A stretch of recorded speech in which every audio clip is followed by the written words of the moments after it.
غازی کے جاتے ہی سمد عارفہ کو برا بلا کہنے لگے تو وہ بولی، میں ماں ہوں اس کی سمد، اس کا برا کیسے چاہوں گی؟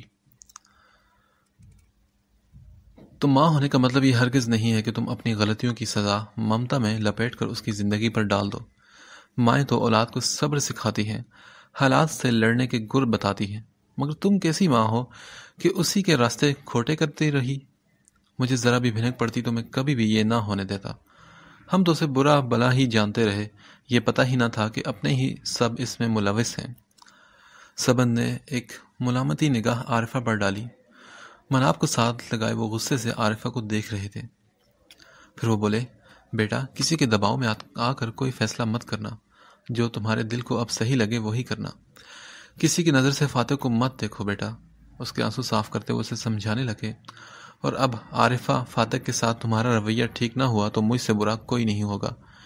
وہ اپنے کیے کی معافی آتے ہی مجھ سے مانگ چکا ہے، مگر انہوں نے بات ادھوری چھوڑی۔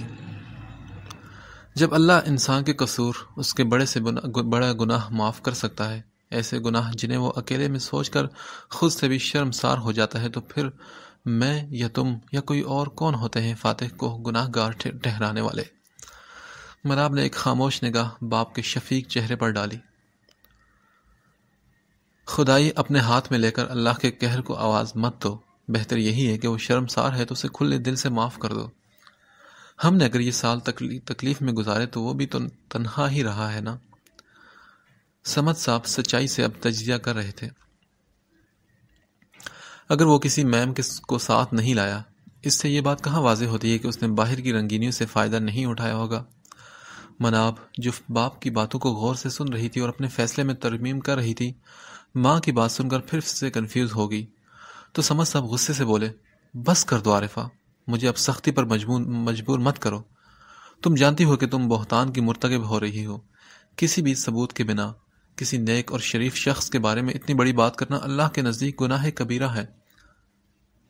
اپنی ضد کو ڈیفینڈ کرنے کے چکر میں گناہ پر گناہ مت سمیٹو، بس کر دو خدا کے لیے۔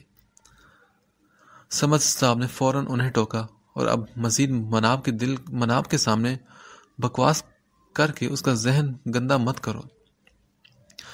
پھر وہ مناب سے بولے، بیٹا آپ جلد فیصلہ کرو، مہمان باہر بیٹھے ہیں اور یہ سب یوں ٹھیک نہیں۔ سمد صاحب اسے واضح ہدایات دیتے عارفہ کو لیے باہر نکل گئی تو وہ تھک کر صوفے پر بیٹھ گئی اور سوچا کہ اتنی جلدی یہ فیصلہ مشکل تھا۔ وہ کیسے اس شخص کو معاف کر دے؟ کیا اتنا ہی آسان ہوتا ہے ایک اور موقع دینا؟ وہ سر تھام کر رہ گئی اور دل ہی دل میں اللہ کو پکارا، اے اللہ میری مدد کر، صبغہ نے کس مشکل میں ڈال دیا ہے مجھے۔ اتنے مہمان باہر بیٹھے ہیں، میں اتنی جلدی کچھ سوچنے کی صلاحیت نہیں رکھتی۔ میری بہن جس نے ہمیشہ ہر حال میں میرا ساتھ دیا، میں اپنی وجہ سے اس کی خوشیاں برباد نہیں کرنا چاہتی۔ اے اللہ مجھے اچھا فیصلہ کرنے کی توفیق دے۔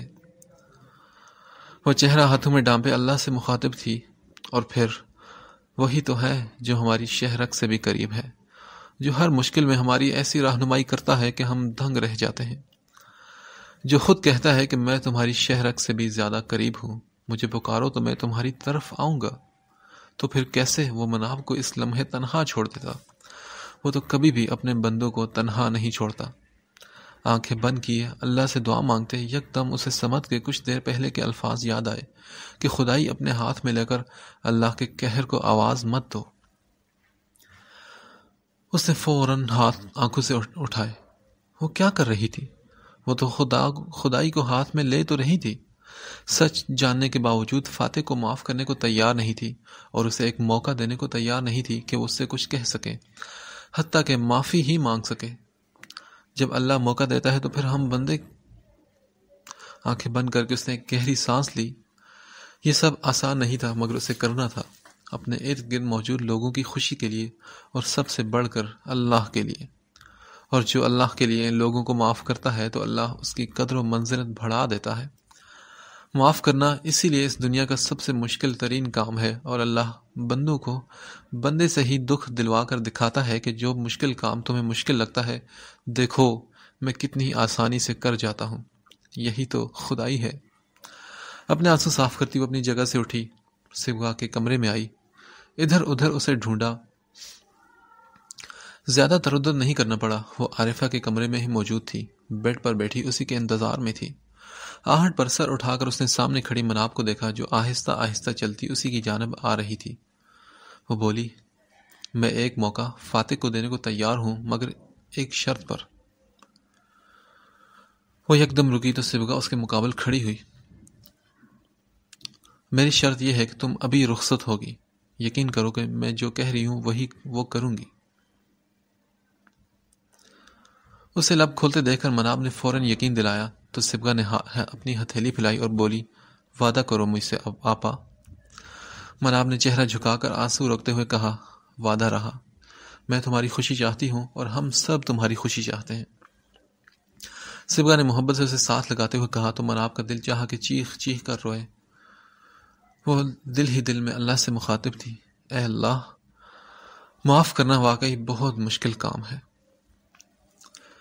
کچھ ہی دیر میں مناب صبغہ کو لیے باہر آئی تو غازی نے اطمینان بھری سانس فضا کے سپرد کی۔ کہنے کو تو اسے کہہ آیا تھا کہ وہ ہر طرح کے فیصلے میں اس کا ساتھ دے گا، مگر اپنے بے ایمان دل کو کیسے سمجھاتا جو صبغہ کے لیے ہمک رہا تھا۔ اور پھر ایک مطمئن سی مسکراہٹ اس کے چہرے پر بھی بکھری۔ اب کیا فیصلہ ہوا تھا یہ تو اس نے گھر جا کر ہی صبغہ سے پوچھنا تھا۔ کچھ دیر بعد ہی سب کی محبتوں کے سائے میں صبغہ رخصت ہو کر مناب کی طرح ہی واجد ولا کی زینت بن چکی تھی۔ فاتح وہیں سے واپس چلا گیا، مگر اس کے نکلنے سے پہلے واجد کا رویہ اسے ٹھیک ہو چکا تھا۔ فاتح نے غازی سے معذرت کی جو اسے بار بار گھر چلنے کا کہہ رہا تھا۔ وہ بولا، میں آؤں گا جلد ہی، مگر ابھی دو اہم لوگوں کی معافی سے پہلے نہیں۔ اور وہ دو لوگ کون تھے غازی اچھے سے جانتا تھا، ایک واجد اور دوسرا مناب۔ صبغہ کو مناب سجے سجائے کمرے میں بیٹھ کے بیچوں بیچ بٹھا کر پیار کر کے بیسٹ وشز کر کے چلی گئی۔ اب صبغہ کا دل بری طرح دھڑک رہا تھا۔ اس نے تو ابھی غازی کو سوچنا شروع ہی کیا تھا کہ وہ یوں اچانک اس کا کل مختار بن بیٹھا تھا۔ اس کی اپنے لیے محبت اور دیوانگی سے وہ واقف تھی، مگر وہ ابھی محبت کی پہلی سیڑھی پر ہی کھڑی تھی۔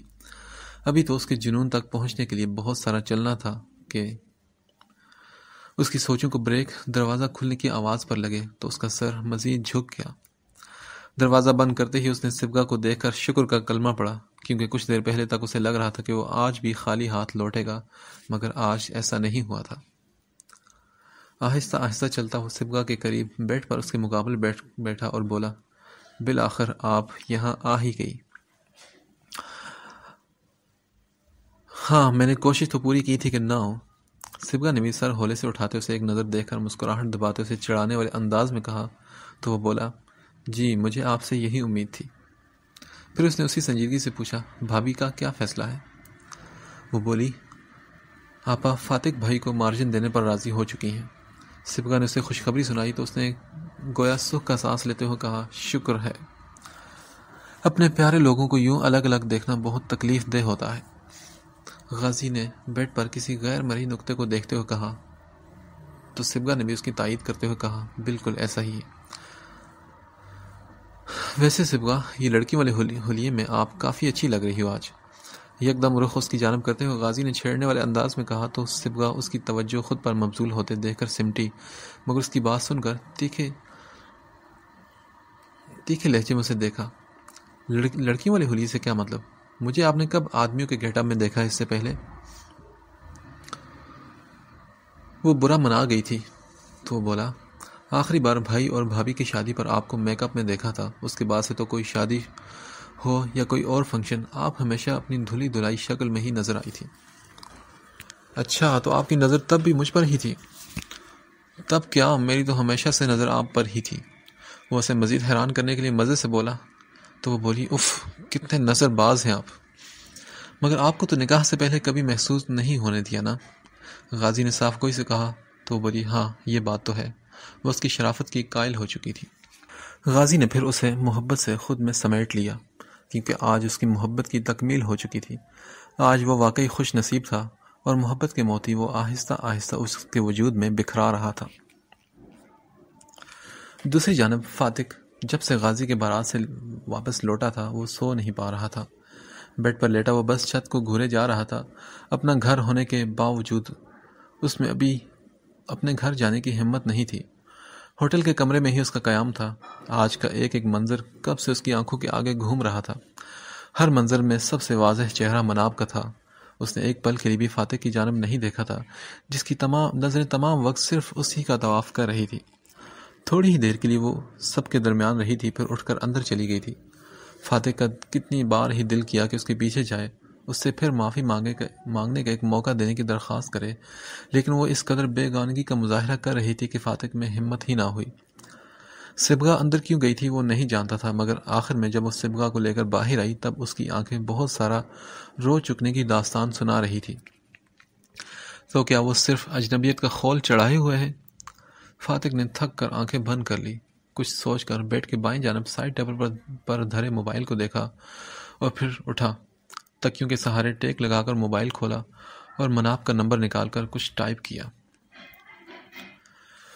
وشا کب کی سو چکی تھی، اس کے باوجود مناب اس کے ہاتھوں میں مسلسل انگلیاں پھیرتے ہوئے سامنے دیوار کو دیکھے جا رہی تھی۔ اس کا ذہن بھی منتشر تھا، اور اس کی وجہ فاتح کے علاوہ اور کون ہو سکتا تھا؟ کیا کیا نہ یاد آ رہا تھا، اس کی دیوانگی، اس کی محبتیں، اس کے ایک ایک رنگ مناب کو ابھی بھی یاد تھا۔ ایک آنسو چپکے سے آنکھوں کے گوشیوں پر ٹھہرا، اور ایک گہری سانس کھینچتے ہوئے مناب نے بیڈ کی بیگ سے سر ٹکایا۔ اس کا سر درد سے پھٹنے والا ہو رہا تھا۔ کہنے کو تو اس نے کہہ دیا تھا کہ وہ فاتح کو معاف کرے گی، مگر کیسے؟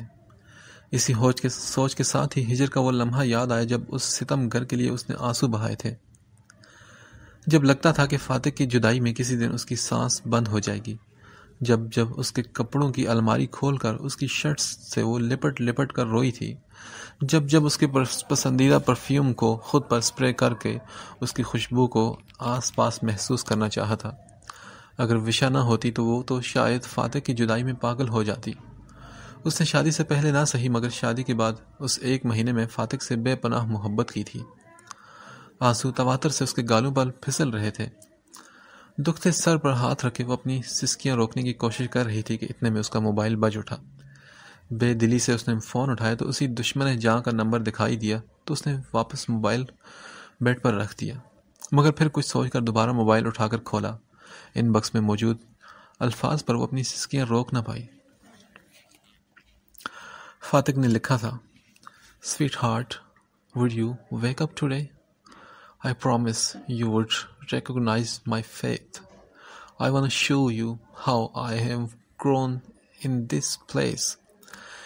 In this place, I'm not alone and I know I will be okay. But it's always harder when the winter comes to stay, when I can't help but remember all the words I have never said. And it's killing me that you're not here with me. I'm living happily, but I'm feeling guilty. Oh, you won't believe the wonders I can see. This world is changing me, but I'll love you faithfully. آخر میں لکھا sorry. اس کی باتیں مناب کو تڑپا گئی۔ کیا بس ایک سوری کا لفظ اس کی سب تکلیف کو ختم کر دے گا؟ بیڈ سے اتر کر نیچے کارپیٹ پر بیٹھتے وہ منہ پر ہاتھ رکھ کے پھوٹ کر رو پڑی۔ یک دم فاتح کالنگ بلنک ہوا تو وہ ساکت ہوئی۔ کچھ دیر موبائل بجتا رہا، مناب میں فون اٹھانے کی ہمت نہ تھی۔ وہ ساکت نگاہوں سے دیکھتی رہی۔ سب بیلیں ہو چکنے کے بعد فون بند ہو گیا تو مناب نے آنسو صاف کیے۔ سیدھی ہوئی تھی کہ موبائل پھر سے بجنے لگا۔ ایک موقع تو اس نے دینا ہی تھا، مگر وہ ایک موقع اتنی جلدی دینا پڑے گا اس کے وہم و گمان میں بھی نہ تھا۔ ابھی بھی اس میں فون اٹھانے کی ہمت نہ تھی۔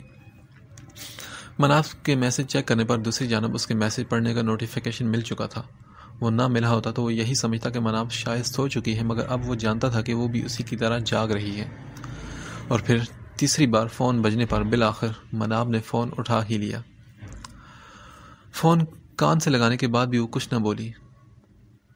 فاتح کی آواز کی بے تابی اس سے ڈھکی چھپی نہیں تھی۔ وہ کہہ رہا تھا، ہیلو مناب۔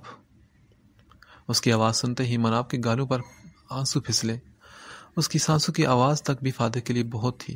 کم از کم وہ اسے سن تو رہا تھا۔ وہ سن رہا تھا جسے مناب میں کہنے کی ہمت نہیں ہو رہی تھی۔ وہ بولا، میں جانتا ہوں کہ میں معافی کے قابل نہیں ہوں، پھر بھی میں ہر دن آپ سے معافی مانگوں گا۔ شاید کوئی ایسا دن آ ہی جائے کہ آپ کا دل میرے لیے پگھل جائے. کوئی تو ایسی گھڑی آئے جب میری محبت پھر سے آپ کے دل میں تر و تازہ ہو جائے. فاتح کے لہجے کی تکلیف مناب کو سکون دینے کے بجائے بے چین کر رہی تھی. تو کیا اب بھی دل اس کا تمنائی ہے؟ تو کیا ذہن بھی اس کا دیا ہوا ہر زخم بھول چکا ہے؟ کیا میں اتنی ارزاں تھی کہ آپ مجھ سے یوں موڑ لیتے؟ 6 سال بعد وہ جو اس سے کبھی شکوہ نہیں کرنا چاہتی تھی، آج اس کی آواز سنتے ہی ایک شکوہ ہونٹوں سے ادا کر بیٹھی. وہ بولا، نہیں مناب، آپ تو میرا سب کچھ ہو. مناب کی سسکیاں بڑھنے لگی اور فاتح کا بس نہیں چل رہا تھا کہ کسی طرح اس کے پاس اڑ کر پہنچ جائے اور اس کے آنسو اپنے ہاتھوں سے چن لے. بے بسی سے سر تھک ہار کر بیڈ گراؤنڈ سے لگایا اور اس کی خواہش زبان پر آ ہی گئی. وہ بولا، صرف ایک موقع، ایک آخری موقع دے دو مناب. مگر مناب نے صاف گوئی کا مظاہرہ کرتے ہوئے کہا، مجھ میں اب ہمت نہیں ہے. تو وہ بولا، اس ایک موقع کے بدلے جو کہو گی وہ مانوں گا، بس ایک آخری موقع آپ کے روبرو آنے کا. فاتح نے پھر سے خواہش اظہار کی اور ایک موقع دینے کا وہ فیصلہ تو کر چکی تھی، مگر اسے ماننے میں متعامل تھی. اسے کہنے میں گریز برت رہی تھی. دل تھا کہ ہمت نہیں کر پا رہا تھا اور دماغ وہ تو ایک الگ ذہن کے پردے پر تکلیف دہ لمحات کی فلم چلا رہا تھا. وہ کس کی سنتی؟ کچھ بھی کہے بنا اس نے خاموشی سے فون کاٹ دیا. اپنے پیر سمیٹ کر سینے سے لگائے اور ٹانگوں کے گرد بازو لپیٹ کر چہرہ ان میں چھپا لیا. وہ اس وقت کسی سہارے کی شدت سے خواہش مند تھی، مگر اس سہارے تک پہنچنے میں وہ ہچکچا رہی تھی. اگلے دن ولیمے پر وہ وعدے کے مطابق موجود تو تھا، مگر بجھا ہوا. رات مناب نے جیسے اس کی کچھ بھی سنے بنا فون بند کر دیا تو فاتح کی امیدیں ختم ہو رہی تھیں. وہ کیسے اسے کچھ کہہ پائے گا، اس کی سمجھ سے باہر تھا. مناب کچھ سننے کو تیار ہی نہیں تھی تو وہ معافی کیسے مانگتا؟ ولیمے میں غازی بلیک ڈنر سوٹ میں بے حد مطمئن اور خوش نظر آ رہا تھا. دلہن بنی سبگا کی پلکیں رخساروں سے اٹھنے سے انکاری تھی، اور محبت کے جگنو کسی کے چہرے پر کیسے نظر آتے ہیں، ان پلوں میں سبگا کے چہرے سے چھلکتے بآسانی نظر آ رہے تھے. خوشی سے دمکتا دونوں کا چہرہ سٹیج کے پاس کھڑی مناب کو مطمئن کر گیا تھا. رات بھر رونے کی وجہ سے سوجی ہوئی آنکھوں کو اس نے بڑی مہارت سے چھپا لیا تھا، مگر ان آنکھوں کی بے چینی، خالی پن اور یاسیت کم از کم فاتح کی نظروں سے اوجھل نہیں تھی. سبھی لوگ خوش گپیوں میں مصروف تھے اور فاتح مناب کا جائزہ لینے میں. پاپا، آپ، میں اور ممی کو کوئی پکچر کیوں نہیں لے رہا؟ وشا اس کی گود میں چڑھی شکوہ کنال لہجے میں بولی. لو، ابھی لے لیتے ہیں. فاتح نے موبائل نکال کر اپنی اور وشا کی سیلفی بنا ڈالی تو وہ منہ پھلا کر بولی، مگر ممی تو آج اس پک میں نہیں ہے نا پاپا. بیٹا، ممی تو ابھی تک مجھ سے خفا ہے نا، میں کیا کروں؟ لیکن پاپا، آپ نے کل مجھ سے پرومس کیا تھا کہ آپ ممی سے سوری کریں گے. وہ انگلی اٹھا کر اسے غصے سے گھورتے ہوئے بولی تو فاتح کو اس کی اس ادا پر ہنس پڑا اور بولا، بیٹا میں نے سوری بھی کیا تھا لیکن ممی ابھی بھی نہیں مانی. آئی وش کبھی میری، آپ کی اور ممی کی پرفیکٹ فیملی پکچر ہو جیسے میری فرینڈز کی ہوتی ہے. وشا منہ لٹکا کر بولی تو فاتح نے بے اختیار آمین کہا. اسے محبت سے اپنے ساتھ لگاتے ادھر ادھر پھرتی اس کٹھور دل کو بھی دیکھا جسے سب کی پرواہ تھی سوائے فاتح کے. واجد غصے بھری نگاہوں سے صحیح مگر اس کی جانب دیکھ تو لیتے تھے. مناب تو وہ بھی نہیں کر رہی تھی. دل تھا کہ اس کے لیے بے چین تھا اور وہ تھی کہ لاپرواہ. غازی نے سٹیج پر بیٹھے دائیں جانب سٹیج سے کچھ دور کھڑی مناب کو آواز دی، بھابھی. مناب نے مڑ کر دیکھا تو نظریں غازی کے پاس کھڑے فاتح سے ٹکرائی تو اس کا دل بری طرح دھڑکا. ان نگاہوں کا شور بھی بڑھتا جا رہا تھا اور مناب اتنی جلدی ان کی حکایتیں سننا نہیں چاہتی تھی. غازی نے اسے اشارے سے اوپر آنے کا کہا تو مناب نے ایک بیزار نگاہ اس پر ڈالی. فاتح مسلسل اسے نظروں کے فوکس میں رکھے ہوا تھا. مناب مرتے کیا نہ کرتے کہ مصداق ساڑی کا پلو سنبھالتی آگے بڑھی. وشا کاؤٹ پر بیٹھی تھی جبکہ اس کے آگے غازی اور فاتح کھڑے کچھ باتیں کر رہے تھے. وشا باپ کا ہاتھ تھامے اس کے بائیں جانب کھڑی تھی. مناب نے فاتح کو بھرپور طریقے سے نظر انداز کرتے ہوئے غازی سے پوچھا، کیا بات ہے غازی؟ بھابھی وہ دیکھیں. غازی نے یکدم اس کا رخ سامنے کیا تو محسوس انداز میں بیچ میں سے ہٹا. فاتح بھی حیران نظروں سے غازی کو دیکھ رہا تھا. کیا ہے وہاں؟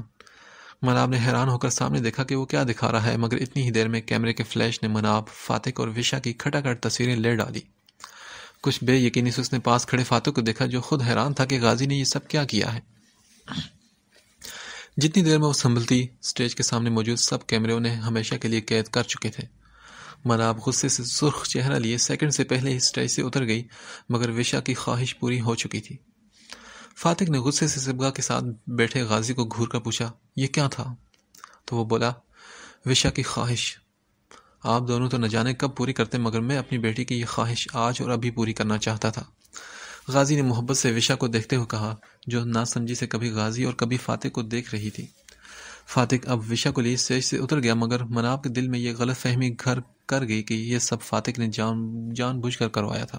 فنکشن ختم ہوتے ہی غازی نے وشا کو واجد اور ناز کی گاڑی میں بٹھا دیا، جبکہ وہ خود مناب اور صبغہ کے ہمراہ اپنی گاڑی میں تھا۔ مناب اب تھکی ہوئی تھی اور وہ پوچھنے لگی، غازی اب کہاں جانا ہے؟ غازی واجد اور ناز کو کہہ آیا تھا کہ وہ ان دونوں کو آئس کریم کھلانے لا رہا ہے۔ واجد، جو ویسے ہی فاتق کی وجہ سے سارا وقت غصے اور اکتاہٹ کا شکار رہے تھے، وہ بولے، گھر چلو غازی، اب کل آ کر کھا لینا۔ بابا بس تھوڑی دیر میں ہم آتے ہیں۔ داؤد نے بھی اس کی حمایت کرتے ہوئے بولا، بھائی صاحب بچے ہیں، انجوائے کرنے دیں، یہی تو دن ہیں ان کے۔ داؤد، تم انہیں زیادہ شہ مت دو، ویسے بھی تم سے میں ذرا فارغ ہو کر کچھ ضروری بات کروں گا۔ سب کی موجودگی کے سبب وہ غازی کو کچھ نہ کہہ پائے، اور داؤد کی حمایت بھی انہیں ایک آنکھ نہ بھائی تھی۔ فاتق کی بے جا طرفداری کے سبب وہ ویسے ہی داؤد پر بھی غصہ تھے۔ جی ضرور بھائی صاحب، آپ جب بلائیں گے میں حاضر ہو جاؤں گا۔ داؤد نے غازی کو نکلنے کا اشارہ کرتے ہوئے واجد کو اپنی باتوں میں لگا لیا، تو غازی ان دونوں کو لے کر فوراً اپنی گاڑی کی طرف بڑھ گیا۔ اور اب وہاں سے نکلنے کے بعد مناب مسلسل اسے دعائیاں دے رہی تھی، غازی مجھے آئس کریم کا کوئی اتنا شوق نہیں، تم دونوں ہی آ جاتے بس۔ صبغہ نے غصے سے کہا، آپا اب آ گئی ہو تو منہ پھیلا کر کیا ضروری ہے بیٹھنا؟ اچھا بھائی ٹھیک ہے۔ مناب فوراً سنبھل گئی، جو بھی ہو، اب تو اسے غازی اس کی بہن کا شوہر تھا، اور اس رشتے کے ناطے اسے غازی کی بات کو بھی اہمیت دینی تھی۔ وہ لوگ کچھ دور ہی پہنچے تھے کہ غازی نے یک دم گاڑی روک دی۔ مناب جو اپنی ہی سوچوں میں گم تھی، حیران ہو کر ادھر ادھر دیکھنے لگی، جہاں آئس کریم کی کوئی دکان نہیں تھی۔ اس نے غازی سے پوچھا، یہاں کیوں رکے ہو؟ مگر اس کے جواب دینے سے پہلے ہی ایک اور گاڑی ان کے پیچھے آ کر رکی، جو میرج ہال سے یہاں تک ان کا پیچھا کر رہی تھی۔ یکدم مناب کی جانب کا دروازہ کھلا تو مناب ڈر گئی۔ بائیں جانب دیکھنے پر جو چہرہ نظر آیا، اسے وہ کتنے لمحے بے یقین نگاہوں سے دیکھتی رہی۔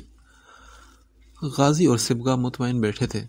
فاتق نے ہاتھ آگے بڑھا کر مناب سے کہا، آؤ۔ مناب آنکھوں میں حیرانی لیے انہیں دیکھ رہی تھی۔ وہ بولی، میں کیوں آؤں؟ مجھے تو اپنے گھر جانا ہے۔ گھر ہی لے جا رہا ہوں تمہیں، چلو آؤ۔ اب کی بار اس نے زبردستی مناب کا ہاتھ تھام کر باہر نکالا۔ 6 سال بعد اس کے وجود سے پھر سے آشنائی ہوئی تھی، دل تو اس کا دھڑکنا ہی تھا۔ مناب نے آخری امید کے طور پر غازی کو دیکھتے ہوئے کہا، غازی انہیں منع کرو۔ تو صبغہ بولی، آپا تم اپنا وعدہ بھول رہی ہو، تم نے کہا تھا کہ تم فاتق بھائی کو ایک چانس دو گی۔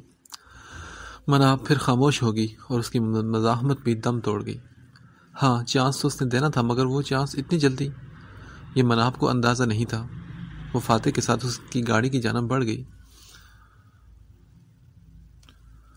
اور اسے آج سننا تھا اور بہت کچھ سنانا تھا۔ وہ کسی بت کی مانند اس کے ساتھ اس کی گاڑی میں بیٹھ چکی تھی۔ فاتح نے ایک گہری نظر ساڑی میں ملبوس مناب پر ڈالی، میٹے میٹے میک اپ میں بھی وہ دمک رہی تھی۔ ونڈ سکرین سے پار دیکھتے اس کے چہرے سے اس کے ذہن کی ابتر حالت کا اندازہ بھی ہو رہا تھا۔ فاتح نے نظر پھیر کر گاڑی سٹارٹ کی، اور ان کی گاڑی سٹارٹ ہوتے ہی غازی نے بھی اپنی گاڑی سٹارٹ کر لی۔ آج صبح ہی فاتح کو غازی کی کال آئی تھی۔ کیسے ہیں بھائی؟ غازی کے فریش لہجے سے ہی فاتح کو اندازہ ہو گیا تھا کہ وہ بے حد خوش ہیں۔ میں ٹھیک ہوں غازی، تم سناؤ کیسے ہو؟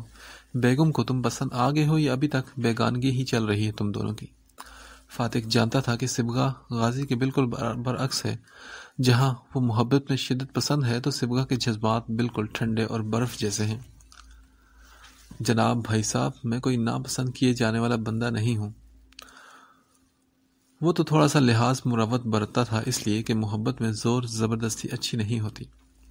غازی کچھ فخر سے بولا، مگر بھائی آپ سے ایک بات کرنی تھی۔ ہمیں لگتا ہے کہ آپ کے معاملے میں اب ہمیں زور زبردستی کرنا پڑے گی۔ غازی کی بات پر فاتق چونکا اور بولا، کیا مطلب ہے تمہارا؟ اتنے میں سبغا کی بھی فون سے آواز ابھری، السلام علیکم بھائی۔ اس کا مطلب تھا کہ غازی نے اسپیکر آن کیا ہوا تھا۔ فاتق نے محبت سے اسے سلام کا جواب دے کر پوچھا، کیسی ہو چھوٹی؟ میں ٹھیک ہوں فاتق بھائی، ایکچولی میں نے اور غازی نے ایک پلان بنایا ہے جس پر آپ کو عمل کرنا ہے۔ سبغا نے اسے بھی اپنے راز میں شریک کیا تو وہ بولا، کیا ہے وہ پلان؟ آخر بتاؤ تو کچھ۔ فاتق نے دلچسپی سے کہا تو وہ بولی، ہمارے ریسپشن کے بعد میں اور غازی آپا کو گاڑی میں آئس کریم کھلانے کا کہہ کر لے جائیں گے۔ داؤد ماموں سے بھی میں نے بات کر لی ہے، وہ بڑے ماموں کو اپنی طرف انگیج کریں گے اور آپ ہماری گاڑی کو فالو کریں گے۔ کچھ دور جا کر ہم گاڑی روکیں گے اور آپ نے آپا کو اپنے ساتھ لے کر جانا ہے۔ ان کا پلان سن کر جہاں فاتق خوش ہوا وہاں مناب کے رویے کا سوچ کر گھبرا کر بولا، لیکن سبغا تمہاری آپا بہت غصے میں ہے۔ بھائی آپ جانتے ہیں نا کہ جب گھی سیدھی انگلی سے نہ نکلے تو انگلی ٹیڑھی کرنی پڑتی ہے۔ میں جانتی ہوں کہ آپ کو زور زبردستی پسند نہیں ہوتی، تو اب تک آپ اس کے پلٹنے کے انتظار میں نہ ہوتے بلکہ اسے اپنی جانب آنے پر مجبور کر چکے ہوتے۔ میں نے کل رات ہی آپا سے وعدہ لیا تھا کہ میری خوشیوں کا دار و مدار اس معافی پر ہے، اور وہ اپنے دل میں آپ کے لیے کوئی گنجائش ضرور نکالے گی، اور اب کل سے اب تک وہ آپ کو معاف کرنے کے بارے میں سوچنے پر مجبور ہے۔ سبغا خاموش ہوئی تو غازی ٹھوڑی کے نیچے سیدھے ہاتھ کی مٹھی جمائے گہری نگاہوں سے سبغا کو دیکھنے میں مصروف تھا، جو ہمیشہ کی طرح اسے نظر انداز کیے فاتح کو منانے میں مصروف تھی۔ غازی کے بازو کے حلقے میں بیڈ پر بیٹھے بھی وہ اپنے آپ میں ہی مگن تھی۔ فاتح کسی قدر بے بسی سے بولا، وہ سب تو ٹھیک ہے مگر کہیں وہ اور بدگمان نہ ہو جائے۔ اوفو فاتح بھائی، ہر بار دوسری کی مرضی سے کام کرنے ضروری نہیں ہوتے۔ کبھی کبھار کسی کی بہتری کے لیے آگے بڑھ کر اسے اس کی غلطی کا احساس دلانا پڑتا ہے۔ اب وہ نہیں سمجھ رہی کہ وہ اپنی زندگی کے ساتھ غلط کر رہی ہے، اسے اپنے ہونے کا، اپنے ساتھ کا احساس دلائیں، چاہے یہ احساس زبردستی ہی کیوں نہ دلانا پڑے۔ بھائی انتظار کبھی کبھی اور بدگمانیاں لے آتا ہے، اس سے پہلے کہ آپ اس کے پلٹنے کا انتظار کریں، بہتر ہے کہ اسے مجبور کریں کہ وہ پلٹے، اور یہ سب فون اور میسیجز پر نہیں ہوگا، آپ کو اس کے روبرو آنا پڑے گا۔ اور جب آپ اپنی خواہشوں کے لیے آپ نے انتظار نہیں کیا تو اپنی سچی خوشی کے لیے کیوں انتظار کر رہے ہیں؟ سبغا نہ چاہتے ہوئے بھی ہلکا سا طنز کر گئی، اور فاتح کے لیے کچھ کہنے کو بچا نہیں تھا۔ وہ بولا، ٹھیک ہے، کبھی فاتح بھائی کبھی کبھی ڈو اور ڈائی جیسے حالات کا مقابلہ بھی کرنا پڑتا ہے۔ یہ کہہ کر اس نے فون بند کر دیا، اور وہ فاتح کے لیے سوچوں کے نئے در وا کر چکی تھی۔ سبغا نے ٹھیک کہا تھا کہ خوشیوں کے پلٹنے کا انتظار کیوں کیا جائے، اور اس لمحے اس کی زندگی کی سب سے بڑی خوشی اس کے قریب تھی۔ مناب کو ساتھ لے جاتے ہوئے فاتح نے تمام رستہ اسے خود سے جنگ کرنے دیا، ایک لفظ بھی نہ بولا اور نہ ہی مناب نے اسے مخاطب کیا۔ مگر جس جگہ گاڑی اس نے روکی، مناب خاموش نہ رہ سکی اور بولی، ہم یہاں کیوں آئے ہیں؟ وہ اسے کہاں لے جا رہا تھا مناب کو اس سے غرض نہیں تھی، مگر فاتح کو اسے یہاں لائے گا اس نے سوچا بھی نہیں تھا۔ یہ وہی گھر تھا جسے مناب نے اپنے ہاتھوں سے سجایا تھا، یہ جانے بنا کہ وہ اپنے دشمن جاں کا ہی گھر سجا رہی ہے۔ فاتح بولا، جب سے یہ گھر بنا ہے میں یہاں نہیں آیا، کیونکہ میں اس گھر میں آپ کے بغیر قدم بھی رکھنا نہیں چاہتا تھا۔ یہ گھر میں نے بہت محبت سے خریدا ہے۔ فاتح کی باتوں پر وہ تلخی سے مسکرائی اور بولی، اور دھوکے سے سجوایا بھی تھا۔ پہلا طنز فاتح نے بہت محبت سے سہا تھا۔ وہ بولا، گھر کی مالکن ہی گھر سجائے تو وہ گھر لگتا ہے، نہیں تو وہ صرف مکان ہوتا ہے۔ فاتح نے چہرہ موڑ کر اس کے پتھریلے تاثرات لیے چہرے کی جانب دیکھا اور پھر اپنی سائیڈ کا دروازہ کھول کر باہر نکلا، گھوم کر مناب کی سائیڈ پر گیا اور دروازہ کھول کر اس کی جانب ہاتھ بڑھایا۔ مناب نے ایک نظر اس کے بڑے ہوئے ہاتھ کو اور پھر اس کے مسکراتے چہرے اور آنکھوں کو دیکھا۔ اور بولی، میں بہت سال سے اپنا سہارا خود اٹھانے کی عادی ہو چکی ہوں، اب مجھے کھوکھلے سہاروں کی ضرورت نہیں۔ اور پھر اپنی ساڑی سنبھال کر اس کے بڑے ہاتھ کو نظر انداز کرتی وہ گاڑی سے باہر نکلی۔ فاتق نے ہار نہیں مانی اور اسے اب ہار ماننی بھی نہیں تھی۔ وہ بولا، مگر مجھے آپ کے سہارے کی ضرورت ہے۔ مسکراتے لہجے میں کہتے ساتھ ہی اسے مناب کا ہاتھ زبردستی تھام لیا، جسے اس نے چھڑانے کی کوشش کی، مگر فاتح کی گرفت مضبوط تھی۔ تھک کر اس نے مزاحمت چھوڑ دی، مگر اس کا غصہ 7ویں آسمان پر پہنچ چکا تھا۔ فاتح نے محبت سے اس کے ہمراہ اپنے گھر میں قدم رکھا، جس کے باہر مناب لاج لکھا تھا۔ یہ بورڈ کب لگا وہ نہیں جانتی تھی۔ جب اس نے اس گھر سے سارا کام وائنڈ اپ کروایا تب تک یہ اس گھر پر نہیں لکھا تھا۔ فاتح اسے لیے لاؤنج میں رکھے صوفوں پر بیٹھا تو مناب کی آنکھوں میں ستارے جھلملائے۔ خود بھی اس کے قریب بیٹھا، مناب کا ہاتھ ابھی بھی اس کے ہاتھ میں تھا، دوسرا ہاتھ بھی اس پر رکھ کر گویا فاتح نے اسے قید کر لیا تھا۔ مناب نے ایک بار پھر ہاتھ چھڑانے کی کوشش کی، مگر بے سود۔ فاتح کا سر جھکا ہوا تھا۔ مناب نے جھلملاتی آنکھوں سے پہلی بار فاتح کی مناب کی حیثیت سے اسے دیکھا اور سوچا کہ کتنا چاہا تھا اس بے درد کو مسلسل اتنے سال۔ فاتح نے جھکا سر اٹھایا اور مناب نے سرعت سے اپنا سر جھکا لیا۔ فاتح کا گھمبیر لہجہ مناب کے دل پر منجر میں برف کو پگھلاتے ہوئے کہنے لگا، سمجھ نہیں آ رہی کہ کہاں سے شروع کروں۔ میرے جنون سے آپ بھی واقف ہو۔ میرا میوزک سے عشق بہت بچپن سے ہے، مگر نہ جانے میرے بابا کو یہ سب برا کیوں لگتا تھا۔ ان سے چھپ کر میں نے ہر چیز سیکھی، بینڈ بھی بنایا، مگر گھر سے اجازت نہ ملنے کی وجہ سے اسے چھوڑنا پڑا۔ پھر سولو گانے بنائے اور گائے، سب نے بے حد سراہا، لیکن اگر کسی نے نہ سراہا تو وہ بابا اور پھوپھو تھی۔ جب بھی بابا مجھے میوزک کے حوالے سے ڈانٹتے تو میرا جنون اور شدت اختیار کر جاتا۔ فاتح کو سب آج مناب سے شیئر کر رہا تھا جو اس نے کبھی شیئر نہیں کیا تھا۔ وہ بولا، میں نے بہت سے کنسرٹس اس لیے چھوڑے کہ جب بھی بابا سے اجازت مانگتا تو وہ منع کر دیتے اور بہت برے طریقے سے منع کرتے۔ انہی دنوں یہ انکشاف ہوا کہ میوزک کے ساتھ ساتھ میرا ایک اور بھی عشق ہے۔ فاتح جو زمین کے ساتھ جانب نظریں کیے سب کہہ رہا تھا، آخری جملے پر نرم اور گرم نظروں سے خود کو تکتی مناب کو دیکھ کر مسکرایا۔ مناب سمدھ، ایسا عشق ہے جس کی تمنا کے لیے مجھے جھوٹ بولنے پڑے۔ فاتح کی بات پر آنسو پھسل کر گالوں میں آئے، جنہیں بہت احتیاط سے فاتح نے دائیں ہاتھ سے چن لیا اور بولا، جب آپ سے بات پکی ہوئی تب پھوپھو نے مجھ سے کہا کہ اپنی بیٹی تب دوں گی جب تم یہ میراثیوں والا شوق ختم کر دو گے۔ میں نے ان سے جھوٹ بولا اور کہا، سمجھی آج سے ختم۔ مناب نے بے یقین نظروں سے اسے دیکھا اور وہ بول رہا تھا، میرا وہ دوست جو کنسرٹس آرگنائز کرواتا تھا، ہماری شادی سے 2 ماہ پہلے اس نے بتایا کہ ایک کنسرٹ دبئی میں ہو رہا ہے، اگر آنا چاہتے ہو تو ٹھیک، ورنہ اس کے بعد میں کسی اور سے تمہاری نہ تو بات کروں گا اور نہ ہی دوبارہ تمہیں کبھی کانٹیکٹ کروں گا۔ بس میں نے تبھی سوچ لیا تھا کہ 1 ماہ میں شادی کرنی ہے، کیونکہ جب شادی ہوگی تو دونوں کو ساتھ ساتھ چلاؤں گی، نہ پھوپھو اعتراض کرنے والی ہوں گی اور نہ ہی بابا۔ لمحہ بھر کو رکا اور بولا، اور یہیں سے مجھ سے غلطی ہوئی، آپ کو اعتماد میں لیے بنا میں نے اتنا بڑا سٹیپ اٹھا لیا۔ گھومنے کے بہانے آپ کو بھی ساتھ لے جاتا اور وہیں سے جب ہم جہاں مرضی چلے جاتے، کوئی کچھ نہ کر سکتا تھا اور نہ ہی کچھ کہہ سکتا تھا۔ فاتح نے اپنی پہلی غلطی مانی اور بولا، جلدی میں آپ کو کچھ بھی نہ بتا پایا اور اپنی قسمت آزمانے نکل کھڑا ہوا۔ قسمت نے جہاں ساتھ دیا وہیں اپنی غلطی سے آپ کو میں نے کھو دیا۔ میں نے آپ کے اعتماد کو ٹھیس پہنچائی۔ میں مانتا ہوں کہ میں غلط تھا، شہرت اور اپنا نام بنانے کے چکر میں ہماری محبت کو بھی داؤ پر لگا دیا، مگر میرا خدا گواہ ہے کہ میری شہرت کا ہر لمحہ مجھے اکیلا کرتا گیا۔ سبگا نے مجھے بتایا کہ وہ خلا والا معاملہ آپ کو بتا چکی ہے۔ مناب، میں نے ہر چند ماہ بعد بابا اور پھوپھو سے معافی مانگی۔ آپ اپنا نمبر بند کر چکی تھی اور ان 2 کے علاوہ جس کو فون کرتا وہ آواز سنتے ہی میرا فون بند کر دیتے۔ میں غلط تھا، مگر میں نے کبھی آپ کو چھوڑنے کا سوچا بھی نہیں۔ میں نے کبھی آپ سے منہ نہیں موڑنا چاہا۔ خدا مجھے پتا ہوتا کہ میرا حصہ آپ کے وجود میں پل رہا ہے تو میں کسی سے آپ تک پہنچنے کی اجازت نہ لیتا، میں کسی بھی طرح آپ کو یہاں سے لے جاتا۔ اس کے ہر لفظ میں سچائی تھی۔ مناب کے رونے کی رفتار میں مزید تیزی آ گئی۔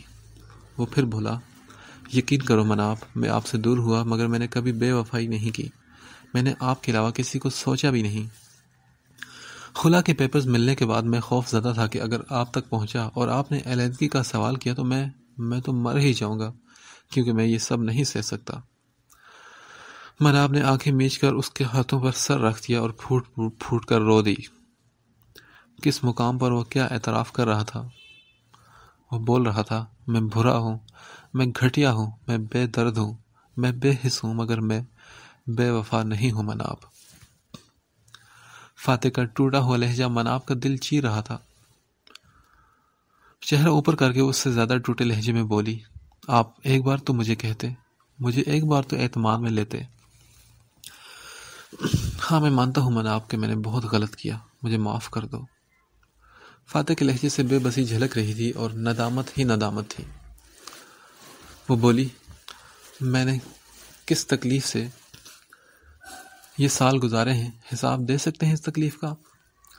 مناب اب اپنا غبار نکال رہی تھی اور فاتح کو یہ سب سہنا تھا. وہ بولا، نہیں. ارے آپ تو اس ایک رات کا بدلہ نہیں چکا سکتے جس رات میں نے وشا کو جنم دیا. زندگی اور موت کے درمیان معلق آپ کی بیٹی کو میں اس دنیا میں لائی. ایک سیکنڈ اس رات کا ایسا نہیں تھا جب آپ کو یاد نہ کیا. میرے پاس سبھی تھے مگر میرا اصل ساتھی نہیں تھا. آپ جانتے ہیں کہ اس رات دل کیا تھا کہ میں مر جاؤں. اس کے ہاتھوں کو جھٹکتے سے وہ زور سے چلائی. آپ کے جانے کے بعد ہر رات میں نے اپنے مرنے کے لیے بد دعا کی. ہر رات عذاب تھی اور ہر دن اس سے بڑھ کر تکلیف دہ ہوتا تھا. میں کس سے اپنی تکلیف کہتی اور کس کو اپنا حال دل بتاتی؟ مجھے اس تکلیف سے دوچار کرنے والے دونوں مرد تھے. آپ نے اپنی خواہشوں کی تکمیل کی اور ماموں نے اپنی انا کو بچانے کے لیے مجھے دکھ دیا. میں اب کس سے انصاف مانگوں؟ مناب کا ایک ایک لفظ درست تھا. وہ تو چکی کے 2 پارٹوں میں پس گئی تھی. فاتح پھر سے بولا، میں ہر چیز کے لیے معافی مانگتا ہوں. وہ پھر روئی اور بولی، جب میں نے لوگوں کی تکلیف دہ باتیں سنی مناب، میں اس کے لیے بھی معافی مانگتا ہوں. فاتح، جس بیٹی کے لیے آج آپ سوالی بن کر آ گئے ہیں اسے ان 5 سالوں میں نے کیسے سنبھالا، کیا اس کا حساب دے سکتے ہیں آپ؟ اس کی ہچکیاں بند ہو گئی اور فاتح کا دل ڈوب گیا. وہ بولا، میں اس کے لیے بھی معافی مانگتا ہوں مناب. فاتح نے اب کی بار اسے خود میں سمیٹ لیا تو مناب اس کا سہارا پاتے ہی اور بھی بکھر گئی. وہ بولی، آپ کسی چیز کا حساب نہیں دے سکتے، کسی ایک لمحے کا بھی نہیں. وہ اسے قصوروار گرداندی رہی مگر ان سالوں میں پہلی بار اپنے دل کا غبار نکال کر پرسکون ہوئی. اس کا اصل غم گسار آج اس کے پاس تھا نا. وہ اصل سہارا جس کی اسے تلاش تھی وہ آج اسے مل گیا تھا. پھر اس کا دل ہلکا کیسے نہ ہوتا؟ میں آپ سے ایک ایک لمحے کی معافی مانگتا ہوں مناب، اور اس معافی کے بدلے میں جو کہو گی کروں گا. میں میوزک چھوڑنے کا فیصلہ کر چکا ہوں. میں آپ سے مزید دور نہیں رہ سکتا. اب مجھے اب آپ کی ضرورت ہر ایک رشتے سے اور ہر ایک جنون سے بڑھ کر ہے. یہ تمام سال صرف آپ میرے پاس رہی، تنہائی میں بھی اور ہجوم میں بھی. اس کے چہرے کو دونوں ہاتھوں میں لیے محبت سے اس کی پیشانی کو چوما تو مناب نے شدت سے اس لمس کو محسوس کیا اور بولی، میں کیسے مان لوں؟ فاتح بولا، میں اپنی قسم کھا کر کہتا ہوں کہ آپ کے علاوہ اس دل میں نہ کبھی کوئی آیا اور نہ ہی کوئی آئے گا. اس سے بڑھ کر وہ کوئی اور ثبوت نہیں دے سکتا تھا. مناب ساکت نظروں سے اسے دیکھتی رہی اور بولی، مگر مجھے اس سب کو مان لینے کے لیے کچھ وقت چاہیے. مجھے وہ سب تکلیف بھولنے کے لیے کچھ وقت چاہیے اور پھر میں فیصلہ کروں گی. مناب نے پیچھے ہٹنے کی کوشش کی مگر فاتح کے مضبوط بازو نے یہ کوشش ناکام بنائی. وہ بولا، جتنا وقت کہو گی دوں گا، لیکن کیا یہ وقت آپ میرے قریب رہ کر پورا نہیں کر سکتی؟ یہ اطمینان تو رہے گا کہ آپ میرے سامنے، میرے آس پاس ہو. فاتح نے اپنی ایک اور خواہش کا اظہار کیا تو وہ بولی، نہیں، ابھی نہیں، پلیز. فاتح نے گہری سانس کھینچی اور کہا، اوکے، لیکن میں جو فیصلہ کروں آپ کو قبول ہونا چاہیے. مناب نے کچھ سوچتے ہوئے اس کی جانب کھوجتی نگاہوں سے دیکھ کر کہا تو وہ بولا، آپ جو کہو گی مجھے منظور ہوگا میری جان. فاتح نے پھر سے اسے خود میں سموتے اس کے گھنے بالوں پر اپنے لب رکھے تو مناب نے دھڑکنوں کو بمشکل سنبھالتے ہوئے ایک اور گزارش کی، پلیز مجھے اب چھوڑ آئے۔ فاتح کا دل نہیں بھر رہا تھا، اور بھرتا بھی کیسے؟ وہ بولا، کچھ دیر اور۔ نہیں فاتح پلیز۔ فاتح نے بمشکل اس کے وجود سے اپنے بازو ہٹائے اور اس کا ہاتھ تھام کر کھڑا ہوا اور بولا، جب تک فیصلہ نہیں ہو جاتا کیا میں آپ سے روز مل سکتا ہوں؟ فاتح کی اس بات پر بھی اس نے پھر سے نفی میں سر ہلایا اور بولی، میں کسی بھی دباؤ میں کوئی فیصلہ نہیں کرنا چاہتی۔ ٹھیک ہے، مگر کیا ہم فون پر بات کر سکتے ہیں نا؟ اب کی بار اس نے سر ہلایا تو فاتح کو اس کے ہمراہ باہر چلا آیا، اور پھر گاڑی چلاتے وقت تمام وقت اس کے ایک ہاتھ نے مناب کے ایک ہاتھ کو قید کر رکھا تھا۔ وہ لمس فاتح چھوڑنا نہیں چاہتا تھا اور مناب مسلسل آنسو پی رہی تھی۔ گھر کے باہر گاڑی روک کر فاتح نے گہری نگاہ مناب پر ڈالی اور کہا، مت جاؤ۔ لہجے کی اداسی مناب کے دل کو بے چین کر گئی، مگر وہ اتنی جلدی کوئی فیصلہ نہیں کرنا چاہتی تھی۔ پلیز فاتح۔ اس نے اپنا ہاتھ چھڑایا تو فاتح نے اپنا خدشہ ظاہر کرتے ہوئے کہا، مناب فیصلہ میرے حق میں ہوگا نا؟ مگر مناب نے کوئی بھی جواب دیے بنا گاڑی کا دروازہ کھول کر اندر کی جانب قدم بڑھا دیے۔ مین گیٹ کھول کر داخل ہونے سے پہلے اس نے مڑ کر دیکھا تو فاتح سر گاڑی کی سیٹ سے ٹکائے گہری کچھ بولتی آنکھوں سے اسی کی جانب دیکھ رہا تھا۔ اس کے مڑنے پر وہ مسکرایا، مگر مناب بے تاثر چہرہ لیے واپس مڑی اور اندر چلی گئی۔ فاتح نے گاڑی سٹارٹ کر کے بے نام منزلوں کی جانب بڑھا لی۔ تم سب لوگ جانتے ہو کہ وہ کہاں گئے ہیں۔ مجھ سے چھپا کر تم کیا سمجھتے ہو کہ میں انجان ہوں؟ تم سب ملے ہوئے ہو اس کے ساتھ۔ اس وقت وہ چاروں واجد کے کمرے میں ہی آمنے سامنے صوفوں پر بیٹھے تھے، اور واجد صاحب کی گھن گرج پر وہ تینوں خاموش تھے۔ داؤد بولا، جی میں جانتا ہوں، اور میرے خیال میں یہ غلط نہیں کہ اگر ہم فاتح کو مناب سے معافی مانگنے کا ایک موقع بھی نہ دیں۔ داؤد، کیا تم بھول گئے ہو کہ وہ 1 ماہ کی دلہن کو چھوڑ کر اپنی خواہشات پوری کرنے نکل کھڑا ہوا تھا؟ تم جانتے ہو میں عارفہ اور سمت کے سامنے آج تک اپنا جھکا سر نہیں اٹھا پاتا۔ یہ ان کی اعلیٰ ظرفی ہے کہ انہوں نے اپنی دوسری بیٹی بھی ہمیں دے دی، ورنہ جو کچھ فاتح نے کیا اس کے بعد تو ہماری اتنی اوقات نہیں تھی کہ وہ یہ سب کرتے۔ بے لچک لہجے پر ناز کی آنکھوں میں آنسو لہرانے لگے۔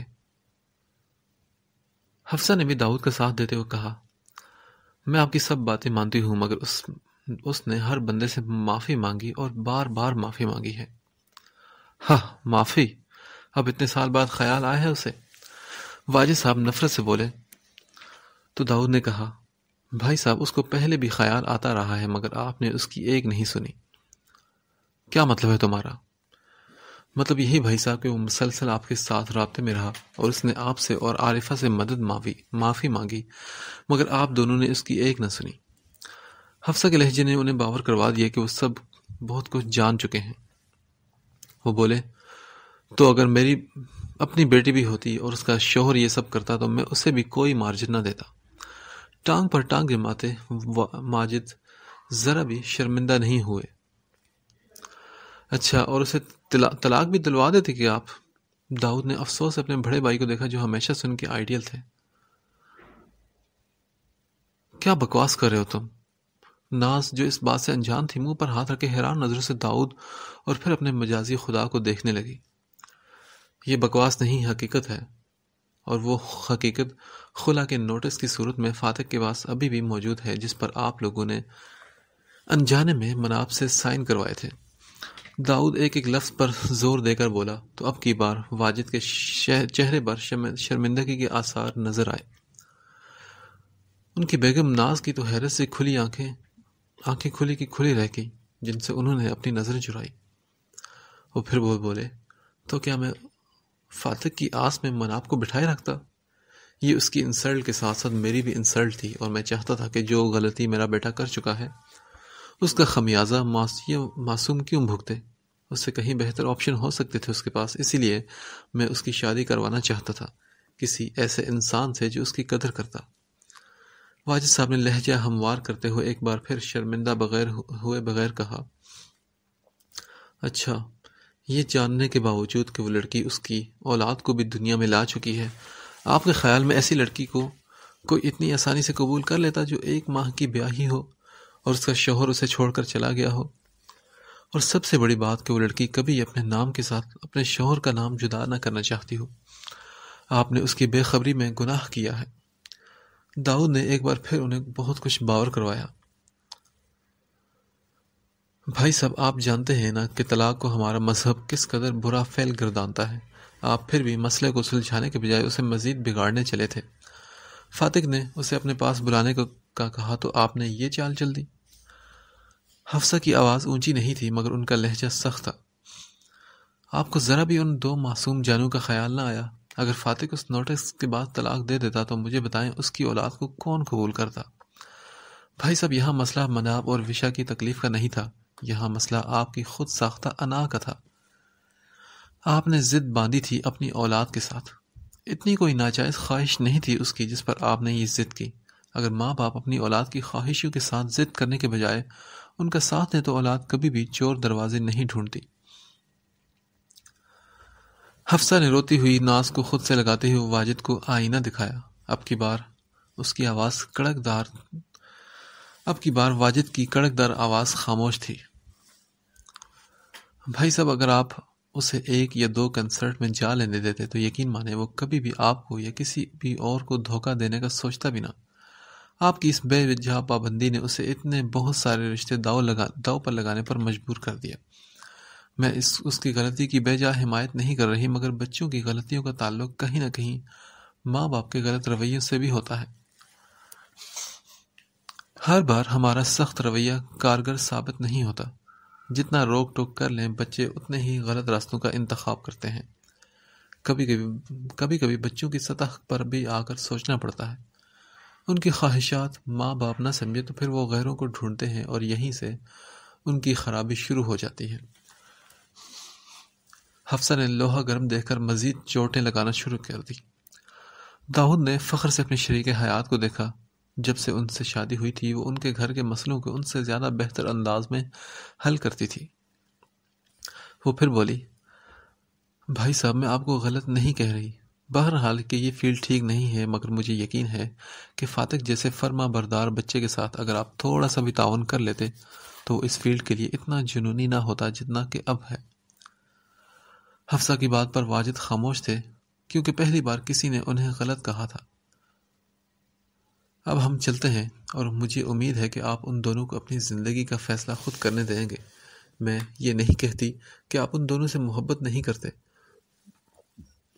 مگر محبت میں کبھی بھی شدت پسند نہیں ہونا چاہیے، کیونکہ شدت پسندی رشتوں، مان اور اعتبار کو ہمیشہ توڑ دیتی ہے۔ اعتدال ہی کامیابی ہے، چاہے کسی بھی صورت میں ہمیں اختیار کرنا پڑے۔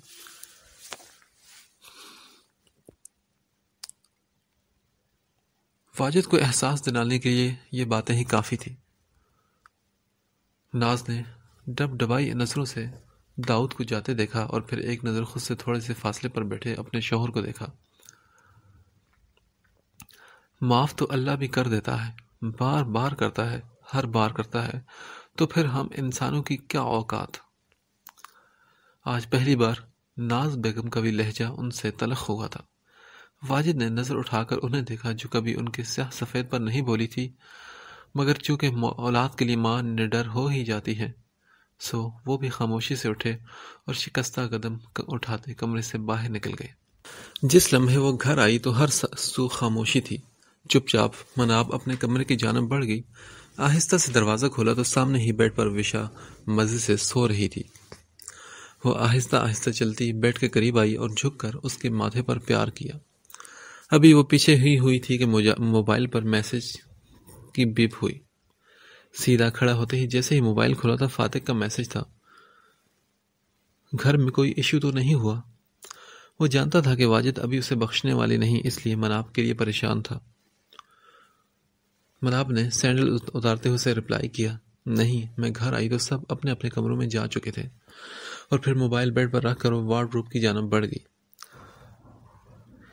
چینج کر کے باہر آئی تو نہ چاہتے ہوئے بھی اس کا دھیان موبائل کی جانب گیا۔ موبائل اٹھا کر چیک کیا تو فاتح کا ایک اور میسج آیا ہوا تھا، تھینکس گاڈ، میں بہت پریشان تھا۔ مناب بیڈ پر وشا کی دوسری جانب آ کر لیٹ گئی اور موبائل بیڈ سائڈ ٹیبل پر رکھا ہی تھا کہ پھر سے گنگنایا، سنو، مجھے آج کی رات نیند نہیں آنے والی۔ فاتح کا میسج پڑھ کر مناب کا دل بری طرح سے دھڑکا۔ مگر اس نے سنجیدگی کا لبادہ اوڑھ کر میسج کیا، سو جائیں اور مجھے بھی سونے دیں۔ فاتق نے اس کی درخواست کو نظر انداز کرتے ہوئے پھر میسج کیا، کیا آپ نے مجھے معاف کر دیا ہے؟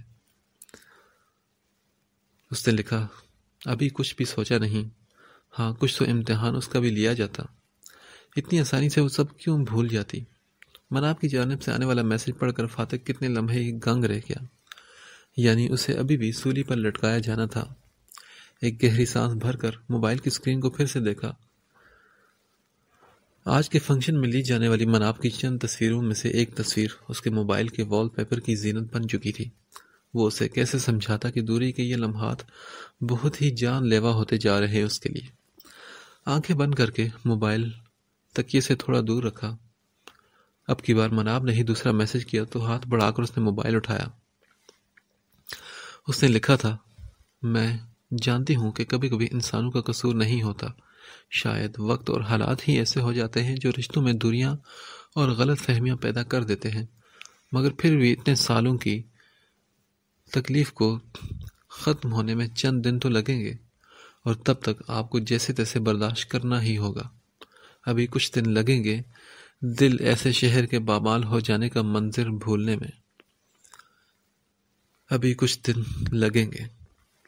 مناب کی بات پر اتنا سکون تو ہوا کہ اس نے امید کی کوئی راہ دکھائی ہے۔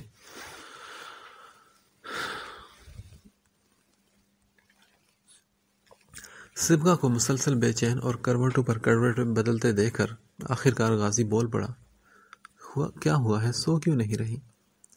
وہ بولی، آپا آ گئی ہوگی کیا؟ نہ بھی آئے تو کوئی ٹینشن نہیں، وہ اپنے شوہر کے ساتھ ہیں اس وقت۔ غازی، مگر مجھے ٹینشن ہے، غصے میں کچھ الٹا سیدھا نہ بول دے، اور اگر فاتق بھائی کو بھی غصہ آ گیا تو؟ کیا میں فون کر لوں انہیں؟ یار میں نے منع کیا ہے کیا؟ میں نے منع کیا ہے نا، ان دونوں کو اب تک کی زندگی میں ہم سب لوگ ہی دخل اندازی کرتے رہے ہیں، تبھی حالات اس نہج پر پہنچ چکے ہیں، اب ان دونوں کو بغیر کسی مداخلت کے اپنے مسئلے سلجھانے دو۔ لیکن غازی میں، صبغہ، میرا بھائی اتنا بھی بیوقوف نہیں ہے، وہ حالات بہتر کرنے آیا ہے، بگاڑنے نہیں۔ جیسے بھی ہوگا مجھے پورا یقین ہے کہ وہ بھابھی کو کسی حد تک منا لے گا، اور اب ادھر ادھر کی ٹینشن چھوڑو اور مجھ پر بھی کچھ توجہ دو۔ غازی کی زمانی بات پر وہ فوراً کروٹ لینے لگی، جسے غازی نے ناکام بنا کر صبغہ کو بازو کے گھیرے میں لے لیا۔ غازی پلیز، اس وقت میں بہت پریشان ہوں۔ صبغہ کی پریشان آواز پر اب کی بار غازی نے سر اٹھا کر اس کے چہرے کی جانب دیکھا اور بولا، کیوں پریشان ہو؟ میں کہہ رہا ہوں نا کہ سب اچھا ہوگا۔ اچھا رکو، میں ابھی بھائی کو کال کرتا ہوں۔ وہ صبغہ کو مزید پریشان نہیں دیکھ سکتا تھا، فوراً اس نے موبائل اٹھا کر فاتح کا نمبر ملایا۔ صبغہ بھی اٹھ کر اس کے قریب بیٹھ گئی اور ہاتھ کے اشارے سے اسپیکر آن کرنے کا کہنے لگی۔ دوسری جانب سے فاتح کی آواز ابھری تو وہ بولا، ہیلو بھائی، بھابھی آپ کے ساتھ ہی ہیں کیا ابھی؟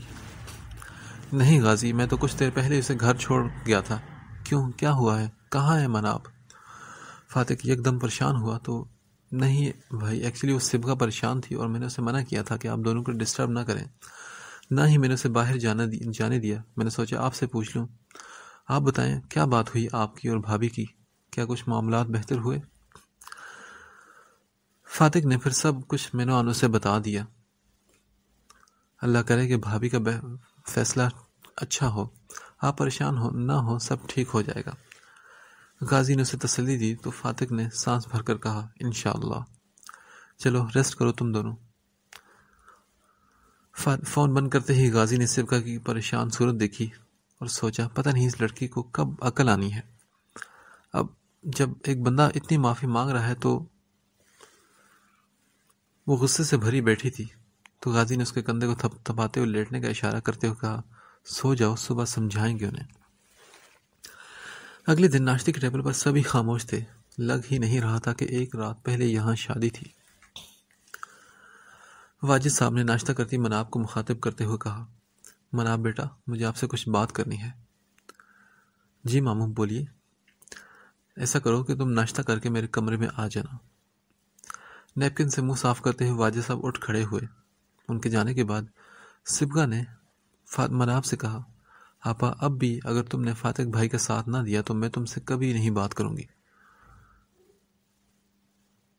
اپنے دماغ سے اب سوچنا شروع کرو اب۔ وہ پھر سے اسے سمجھانے لگی تو مناب نے بس ایک خاموش سی نگاہ اس پر ڈالی اور کرسی پیچھے کھسکا کر اٹھ کھڑی ہوئی۔ چند ہی لمحوں بعد وہ واجد کے روبرو ان کے کمرے میں کھڑی تھی۔ بیٹھو بیٹا۔ دیکھو بیٹا، میں مانتا ہوں کہ میں نے تمہیں خلا کے نوٹس کے بارے میں کچھ نہیں بتایا، مگر یہ میری محبت تھی کہ میں تمہیں یوں برباد ہوتے نہیں دیکھ سکتا تھا۔ اس بے خبری کے لیے میں تم سے معافی مانگتا ہوں۔ تم میرے لیے میری بیٹی سے کسی صورت کم نہیں ہو، اسی لیے تمہاری تکلیف بھی بے حد شدت سے محسوس کی، حالانکہ تکلیف دینے والی میری ہی اولاد تھی۔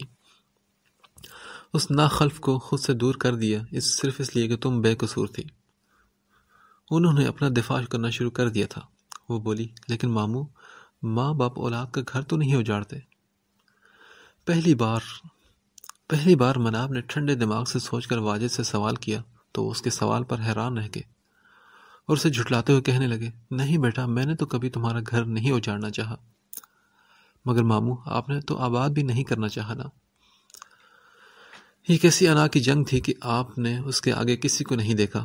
میں کس کے قصوروں کو گنوں، فاتق کے، اپنی ماں کے یا آپ کے؟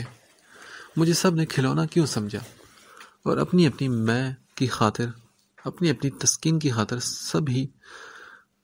سبھی میرے اپنے تھے، کوئی پرایا نہیں تھا۔ پھر میرے ساتھ یہ سب کیوں کیا آپ لوگوں نے؟ واجد کی جانب دیکھتے ہوئے اس کی آنکھوں سے آنسو رواں ہو گئے۔ وہ اب بھی اپنی غلطی پر پردہ رکھ رہے تھے۔ سب کچھ کھلنے کے بعد بھی اسے یہ بات شدید تکلیف سے دوچار کر گئی تھی۔ وہ بولی، ماموں، میں آپ سے اور کسی سے کچھ نہیں چاہتی، بس میرے معاملے کو مجھے خود سلجھانے دیں، فیصلے کا حق مجھے کرنے دیں، بس۔ آنکھیں صاف کرتے اس نے درخواست کی اور پھر بولی، اور ماموں، اگر کبھی موقع ملے تو تھوڑا سا اپنا بھی احتساب کر لیجیے گا۔ میرے ساتھ تو جو ہوا وہ ہوا، کسی اور بے قصور کو بھی آپ نے بہت بڑی سزا دی ہے، اور وہ مامی کے علاوہ کوئی اور نہیں۔ ماں اور اولاد کی دوری کی تکلیف کیا ہوتی ہے وہ میں اب اچھے سے سمجھتی ہوں، کیونکہ میں خود ماں ہوں نا، مجھ سے بہتر کون جانے گا۔ دروازے کے قریب پہنچ کر خاموش بیٹھے واجد کو وہ مزید آئینہ دکھا گئی تھی۔ میں واجد رحمان۔ کچھ سال پہلے میں نے اپنے بیٹے سے ایک ضد باندھی۔ ہاں، میں اب اسے ضد ہی کہوں گا، کیونکہ اولاد کے مقابلے پر اترنا ضد ہی ہوتی ہے۔ میں شروع کرتا ہوں اس دن سے جب پہلی بار مجھے پتا چلا کہ میرا بڑا بیٹا فاتق گانے بجانے کا شوق رکھتا ہے۔ مجھے کچھ اس انداز میں میرے ایک دوست نے بتایا جو مجھے شدید شرمندگی سے دوچار کر گیا۔ اپنے کسی دوست کی برتھ ڈے پارٹی پر فاتق نے گٹار پر گانا گایا تھا، اور اگلے ہی دن اس کے باپ نے مجھے کہا، مبارک ہو واجد، تمہارا بیٹا تو میراثی بن گیا ہے۔ اس شخص کا طنزیہ انداز میرے اندر آگ سی لگا گیا۔ گھر آتے ہی میں نے فاتق کو بلایا اور اس سے پوچھا، تم نے کب سے گانا بجانا شروع کیا ہے؟ وہ جھجکتے ہوئے بولا، بابا، مجھے بہت شوق ہے میوزک کا۔ یہ شوق نہیں فاتق، فضولیات ہیں۔ جتنا جلدی ہو سکے خود کو اس چیز سے دور کرو، میں آئندہ تمہیں یہ سب کرتے نہ دیکھوں۔ اپنی پڑھائی پر توجہ دو۔ اسے ڈانٹ کر میں یہی سمجھا کہ جیسے ہمیشہ کی طرح وہ میری بات مان لیتا ہے، اس بار بھی مان لے گا۔ آگے بتانے سے پہلے میں آپ سب کو یہ بتاتا چلوں کہ فاتق ان بچوں میں سے تھا جو ماں باپ کی ہر بات پر اچھا جی کہتے ہیں، نہایت فرما بردار اولاد۔ مگر نہ جانے کیا ہوا کہ اس بات پر وہ اڑ گیا۔ میں جتنا اسے میوزک سے دور رہنے کو کہتا وہ اتنا ہی اس کے قریب جاتا گیا۔ میں نے بھی ضد باندھ لی کہ میں اس کے اس شوق کو ہٹا کر رہوں گا۔ دوست احباب جب بھی ملتے یہی کہتے کہ میرا بیٹا میراثی بن گیا ہے، اور یہ ایک لفظ مجھے کسی ڈنگ کی صورت میں لگتا۔ میں ہر حال میں فاتح کو اس سے ہٹانا چاہتا تھا۔ کچھ عرصہ تو کثرت سے اس کی اور میری بحث چلتی رہی، اور پھر جیسے ہی میں نے مناب کی اور اس کی بات شروع کی، مگر اس شرط کے ساتھ کہ وہ یہ گانا بجانا چھوڑ دے گا، وہ بغیر کسی بحث کے مان گیا۔ ان دونوں کی بات پکی ہوتے ہی میں نے بھی سکھ کا سانس لیا، مگر میں یہ نہیں جانتا تھا کہ یہ سکھ فقط چند دنوں کا ہے۔ یکدم ہی فاتق نے جلدی شادی کا شور مچا ڈالا۔ اس کی پڑھائی ختم ہو چکی تھی اور میرے بزنس کو وہ اچھے سے دیکھ رہا تھا، مجھے کوئی اعتراض نہ تھا۔ مگر شادی سے پہلے عارفہ نے یقین مانگا کہ فاتق گانا بجانا چھوڑ چکا ہے۔ وہ بولی، دیکھیں بھائی صاحب، آپ کو پتہ ہے کہ یہ فیلڈ کس قسم کی ہے۔ میں نہیں چاہتی کہ کل کو میری بچی فاتح کی وجہ سے کسی دکھ اور تکلیف کا شکار ہو اور وہ اسے چھوڑ کر غیر عورتوں میں اٹھے بیٹھے۔ عارفہ کی فکر ناجائز نہیں تھی۔ میں نے کہا، تمہیں مجھ پر اعتبار ہے نا؟ فاتح یہ سب چھوڑ چکا ہے، یقین کرو، اب وہ اس طرح کی ایکٹیویٹیز میں بھی انوالو نہیں۔ میں نے ہر طرح سے اپنی بہن کو یقین دلایا، مگر میں نہیں جانتا تھا کہ یہ یقین بھی محض چند دنوں کا ہی ہے۔ فاتح کی شادی کے بعد ایک ماہ بعد ہی کسی کلائنٹ سے ملنے کا کہہ کر دبئی کنسرٹ میں پہنچ گیا، اور جس لمحے اس نے مجھے فون کر کے اپنے ارادوں سے باخبر کیا، مجھے لگا کہ میرا اعتماد میری اپنی اولاد ہر چیز ریزہ ریزہ ہو گئی ہے۔ مجھ سے اپنی بات کی، اپنے حکم کی نفی برداشت نہیں ہو سکی۔ حفصہ نے بالکل ٹھیک کہا تھا، اولاد کی خواہشوں کے ساتھ ضد نہیں باندھی جاتی، انہیں سمجھایا جاتا ہے، اور میں یہ بات سمجھ ہی نہ سکا۔ میں کسی زخمی شیر کی مانند کسی بھی طرح اپنی ہی اولاد کو نیچا دکھانا چاہتا تھا۔ اب میں یہ وہ سب سوچتا ہوں تو اپنا آپ بے حد نیچ اور گھٹیا لگتا ہے۔ میں کیسا باپ ہوں جو اپنی ہی اولاد سے مقابلے پر اتر آیا تھا، اور پھر یہی نہیں، میں غلطیوں پر غلطیاں کرتا چلا گیا۔ فاتح کے جانے کے چند دن بعد عارفہ روتی ہوئی میرے پاس آئی اور بولی، بھائی صاحب، کیا یہی وعدے تھے آپ کے؟ میری بیٹی کی زندگی خراب کر ڈالی آپ کے بیٹے نے۔ کیا قصور تھا میری بیٹی کا جو وہ یوں اسے چھوڑ کر چلا گیا؟ اپنی بہن کی تکلیف میرے دل میں اپنی اولاد کے لیے نفرت کو بنانے کا سبب بنی تھی۔ میں اپنی بہن سے نظریں ملانے کے قابل نہ رہا۔ مجھے لگتا تھا کہ میری پوری شخصیت، میرا غرور لوگوں کی نظروں میں بری طرح ٹوٹ چکا ہے، اور اسی کھولن کو ختم کرنے کی خاطر میں اپنی ہی اولاد کا دشمن بن بیٹھا۔ مجھے لگا میری اولاد ہی اس قابل نہیں تھی کہ مناب جیسی اچھی بچی اس کی شریک حیات بنتی۔ اپنی بہن کی نظر میں اچھا بننے کی خاطر میں نے خلا کی بات سوچی۔ فاتح نے جب مجھ سے معافی مانگی تو میرا دل اور سخت ہوتا گیا، کیونکہ مجھے کوئی سمجھانے والا نہیں تھا کہ میں بھی غلطی پر ہوں۔ غلطی ضروری نہیں کہ اولاد صحیح ہو، کبھی کبھی ماں باپ بھی غلط ہو سکتے ہیں، مگر چونکہ میں باپ تھا تو میں اپنی غلطی کیسے مانتا؟ اور پھر میں نے سوچے سمجھے بنا ہی وہ انتہائی قدم اٹھا لیا، مگر اس کے بعد یکدم فاتح کی جانب سے خاموشی چھا گئی، اور میں نے اب کی بار سوچ رکھا تھا کہ کسی مفتی سے مشورہ کر کے یہ نکاح ختم کروا کر مناب کی کسی اچھے بندے سے شادی کروا دوں گا۔ اب جب اپنے ہی خود ساختہ انا اور غرور میں کیے جانے والے فیصلوں کا سوچتا ہوں تو خود سے بھی نظریں نہیں ملا پاتا۔ کبھی کبھی انسان اپنے غرور کو بچانے کی خاطر کیسے کیسے گناہ کا مرتکب ہو جاتا ہے۔ میرے بھائی داؤد نے صحیح کہا تھا کہ اگر فاتح غصے میں آ کر مناب کو طلاق دے دیتا تو کیا ہوتا؟ میں صرف اپنی تکلیف کے بارے میں سوچتا رہا، یہ سوچا ہی نہیں کہ میری اس نام نہاد انا کا خمیازہ کس کو اور کیسے کیسے بھگتنا پڑے گا۔ اب تو لگتا ہے کہ میں کسی سے نظر ملانے کے قابل بھی نہیں رہا۔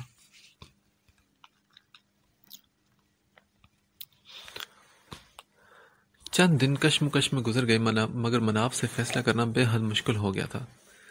جب وہ فاتح کو معاف کر کے اس کے ساتھ نارمل زندگی گزارنے کے بارے میں سوچتی تو اس کی جدائی میں گزرے دن یاد آ جاتے۔ اس کے لیے سب بھلا کر فاتح کے ساتھ نئی زندگی گزارنا بے حد مشکل ہو چکا تھا۔ سبکا نے بہت بار اسے سمجھانے کی کوشش کرنا چاہی، مگر غازی ہر بار اسے سختی سے منع کر دیتا، یہ کہہ کر کے بھابھی کو پریشرائز نہیں کرنا۔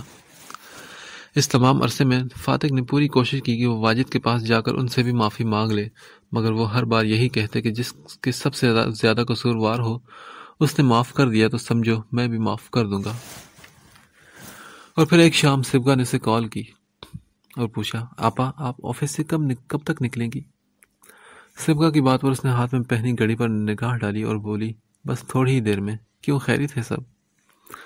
ہاں آپا، وہ اصل میں ہمارا کہیں جانے کا پروگرام تھا، وشا بھی ہمارے ساتھ ہے، سوچا آپ کو بھی راستے سے پک کر لوں۔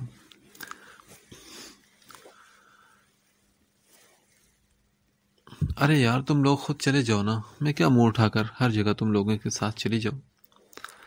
اوفو آپا، تم بس خاموشی سے اپنا کام ختم کرو، ہم آدھے گھنٹے تک آ رہے ہیں۔ سبکا نے اس کی ایک بھی بات نہ سنی اور مزے سے اپنا ارادہ بتا دیا۔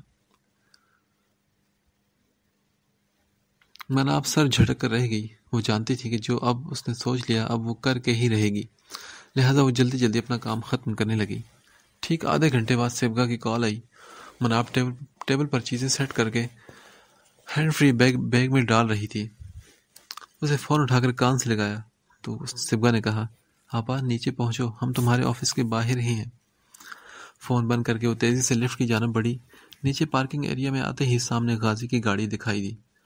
وشا بھی مناب کو دیکھتے ہی خوشی سے ہاتھ ہلانے لگی۔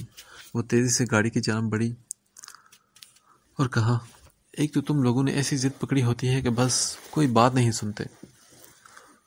اس کے بیٹھتے ہی غازی نے گاڑی سٹارٹ کر دی تو سبگا بولی، آپا بہت ناقدری ہو یار، ایک تو ہم تمہیں فریش کرنے کے لیے خوار ہوتے پھرتے ہیں اور ایک تم ہو کے۔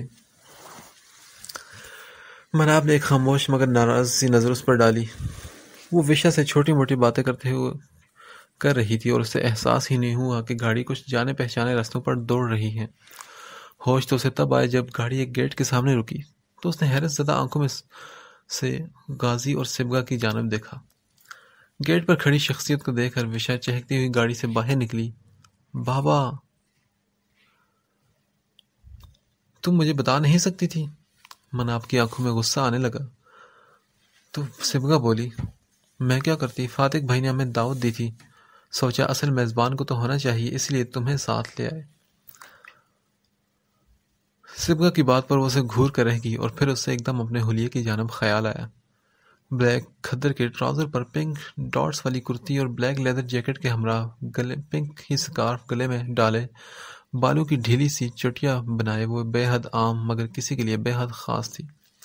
وہ سر جھٹک کر دروازہ کھول کر باہر نکل آئی۔ اسے دیکھتے ہی فاتح کی نظروں میں جگنو جگمگانے لگے۔ مناب اس کی نظروں کی تپش محسوس کر کے بھی انجان بننے کی ناکام کوشش کر رہی تھی۔ سبگا نے خلوص دل سے اس سے پوچھا، کیسے ہیں بھائی؟ الحمدللہ میں بالکل ٹھیک ہوں، تم لوگ کیسے ہو؟ وہ انہیں لیے گھر میں داخل ہوا تو مناب خاموشی سب سے پیچھے پیچھے تھی۔ اندر آتے ہی کریم بھی اسے نظر آ گیا۔ کریم نے اس سے بھی حال احوال پوچھا تو اس نے کہا، میں ٹھیک ہوں۔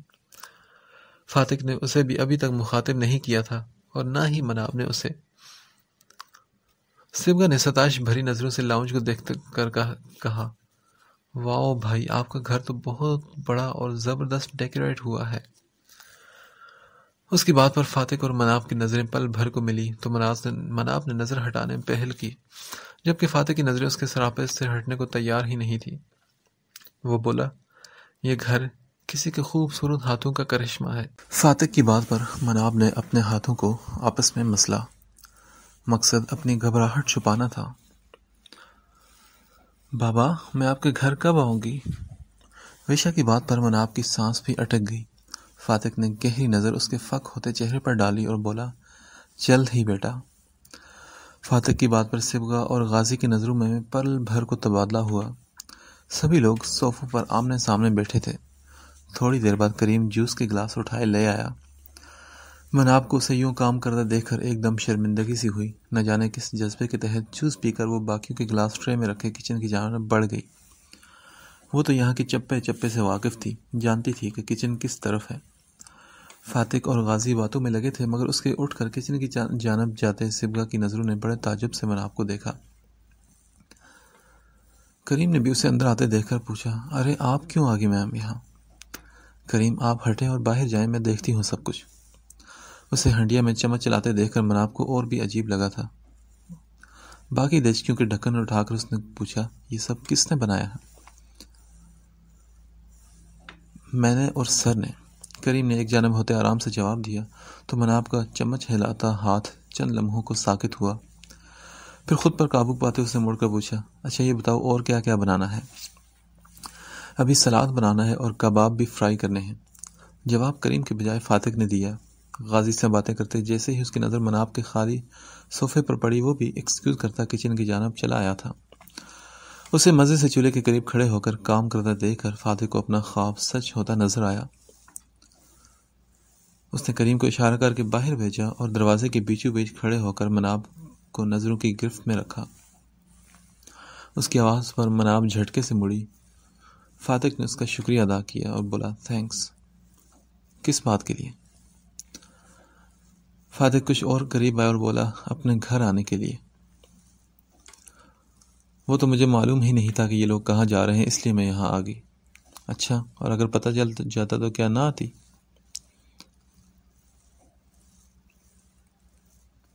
فاتق کچن کی سلیب کے ساتھ کمر ٹکائے اسے نظروں کے حصار میں پوری طرح قید کر کے بولا۔ ایک ہاتھ سے اس کے چہرے پر آنے والی لٹوں کو کان کے پیچھے اڑسا، جنہیں وہ ہاتھ فارغ نہ ہونے کے سبب جھٹکے سے پیچھے کرنے کی کوشش کر رہی تھی۔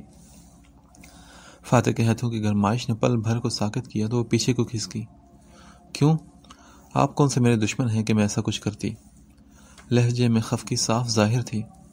تو وہ بولا، دشمن نہیں تو کیا دوست ہوں؟ ضروری نہیں جو دشمن نہ ہو وہ دوست ہی ہو۔ ہر اجنبی سے ہمارا رشتہ ہونا ضروری تو نہیں۔ ایک چپتو ہی نظر فاتق پر ڈال کر اس نے گویا اسے حد بندی قائم کرنے کی وارننگ دی، جس کی نظریں اسے پگھلائے دے رہی تھی۔ وہ بولا، اجنبیوں کے لیے لہجے میں شکایتیں نہیں ہوتی۔ دیکھیں، آپ کے مہمان باہر بیٹھے ہیں، آپ ان کے پاس جا کر بیٹھیں۔ مناب نے اسے وہاں سے ہٹتے ہوئے اسے پھر سے ٹالنا چاہا تو فاتق نے بازو تھام کر اس کے دور ہونے کا ارادہ بدلا۔ اگر آپ یوں مجھ سے کتراتے رہیں گے تو دل آپ کی جانب اور کھینچے گا۔ اسے اعتدال پر رکھنے کے لیے مجھ سے کترانا چھوڑ دیں آپ۔ اسے اپنے مقابل کھڑا کرتے ہوئے فاتق نے گویا اس کے بھاگنے کی ہر راہ بند کی۔ پلیز مجھے یہ سب کر کے پریشرائز مت کریں۔ مگر میں تو پریشرائز نہیں کر رہا، میں تو بس گزارش کر رہا ہوں۔ پریشرائز کرنے والے زبان سے کہتے نہیں، بس عمل کر گزرتے ہیں، اور میں تو ہوں ہی آپ کے رحم و کرم پر۔ فاتق نے ایک بار پھر اس کے بکھرے بالوں کو سمیٹا تو وہ بولی، مت کریں ایسے۔ آپ میرے پاس آ جائیں، یقین کریں جتنا وقت اور فیصلے کے لیے لینا چاہیں گی بغیر شکوہ کیے دے دوں گا۔ فاتح کا بے بس لہجہ مناب کو بے بس کرنے لگا تھا۔ اتنے میں وشا بھی کچن میں چلی آئی، پکاری، بابا۔ اس کے آنے پر مناب نے سکھ کا سانس لیا، نہیں تو فاتح کی قربتیں اس کے دل و دماغ پر دونوں پر حاوی ہو رہی تھی، اور اس بار وہ جذباتیت میں کوئی بھی فیصلہ نہیں کرنا چاہتی تھی۔ کھانا پھر خوشگوار ماحول میں کھایا گیا، اور فاتح کے لیے ہر لمحہ خواب کی طرح تھا۔ وہ مناب اور وشا کو اپنے گھر چلتے پھرتے دیکھ رہا تھا، اور اس کے لیے یہی بہت تھا۔ کھانے کے بعد مناب عشاء کی نماز کے لیے اٹھ کھڑی ہوئی اور کہنے لگی، مجھے وضو کرنا ہے۔ تو وہ بولا، آپ تو اس گھر کے چپے چپے سے واقف ہیں۔ اس کی بات پر غازی اور صبغہ نے الجھ کر دونوں کو دیکھا تو مناب بولی، دیکھیں وہ سب آپ نے مجھ سے دھوکے سے کروایا تھا۔ اور پھر وہ ایک جانب خاموشی سے چل دی۔ اس کے جانے پر غازی نے اپنی الجھن بھری نظروں سے فاتح کو دیکھتے ہوئے پوچھا، اس بات کا کیا مطلب تھا؟ فاتح نے مسکراتے ہوئے اپنی ساری کارگزاری بتائی کہ کیسے اس نے خود کو چھپا کر مناب سے اس گھر کا انٹیریئر ڈیزائن کروایا تھا۔ وہ بولا، صبغہ، جس سیٹنگ کی تم تعریف کر رہی تھی نا، وہ تمہاری ہی بہن کا شاہکار ہے۔ صبغہ اسے اب خفگی بھری نگاہوں سے دیکھ رہی تھی۔ وہ بولی، فاتح بھائی، آپ بہت بڑے چیٹر ہیں۔ ہاں تو تمہاری بہن بھی کتنی ٹیڑھی ہے۔ فاتح کی بات پر وہ دونوں ہنس پڑے۔ یہ غلط بھی نہیں تھا۔ صبغہ کچھ دیر بعد چائے بنا کر لائی، مگر مناب تب تک بھی نماز پڑھ کر واپس نہیں آئی تھی۔ کہاں رہ گئی یہ؟ صبغہ کے کہنے پر فاتح اپنی جگہ سے اٹھا اور بولا، میں چیک کرتا ہوں۔ پھر وہ اس کمرے کی جانب بڑھا جہاں مناب گئی تھی۔ پہلے اس نے نوک کیا، مگر اندر سے کوئی آواز نہ آنے پر پھر وہ اندر داخل ہوا تو وہ کہیں نظر نہ آئی۔ وہ کچھ پریشان سا آگے بڑھا تو کمرے کے وسط میں اسے بیڈ کے دوسری جانب پاؤں زمین پر نظر آئے۔ وہ حیران ہو کر آگے بڑھا، مگر یہ کیا؟ جو ہی وہ بیڈ کے دوسری جانب آیا تو جائے نماز پر مناب سکڑی سمٹی سوئی ہوئی نظر آئی۔ فاتح کو یکدم شرمندگی نے آ گھیرا کہ نہ جانے آج آفس میں کتنی تھکی ہوگی۔ جب سے آئی تھی کچن میں بھی مصروف رہی تھی۔ وہ تھوڑا سا آگے بڑھا اور اس کے قریب زمین پر دو زانو ہوا۔ ہاتھ بڑھا کر اس کا کندھا ہلانا چاہا، مگر وہ اتنی گہری نیند میں لگ رہی تھی کہ اس کا دل نہ کیا کہ اس کی نیند خراب کرے۔ کچھ سوچ کر دونوں بازو کو اس کے نیچے سے گزار کر اسے بازو میں اٹھایا۔ جھٹکا پڑنے پر مناب کی آنکھ کھل گئی۔ گہری نیند کے سبب پہلے تو وہ کچھ سمجھ نہ سکی کہ آخر یہ کیا ہے، مگر جیسے ہی آنکھیں کھول کر نظریں فاتح کے چہرے پر پڑی تو وہ چونک گئی۔ اس سے پہلے کہ وہ کوئی اور حرکت کرتی، فاتح اسے آہستہ سے بیڈ پر لٹا چکا تھا۔ پھر اس نے جھک کر اس کی عرق آلود پیشانی پر اپنی محبت بھرا لمس چھوڑا۔ مناب کچھ اور سمٹی اور اٹھ کر بیٹھ گئی، مگر وہ نظریں فاتح سے ملا نہیں پا رہی تھی۔ فاتح نے اسے کہا، لیٹ جائے نا، مگر وہ فوراً اٹھی اور بولی، نہیں، مجھے واپس جانا ہے۔ فاتح نے کہا I am sorry for every thing. وہ کہنے لگی میں آپ کو معاف کر دوں گی مگر کچھ وقت لگے گا۔ یہ کہہ کر اس نے قدم باہر کی جانب بڑھا دیے تو فاتح کتنی ہی دیر گم سم کھڑا رہا۔ نہ جانے وہ کیا ٹھانے ہوئی تھی کہ فاتح کا کوئی بھی اقدام اسے ٹس سے مس نہیں کر رہا تھا۔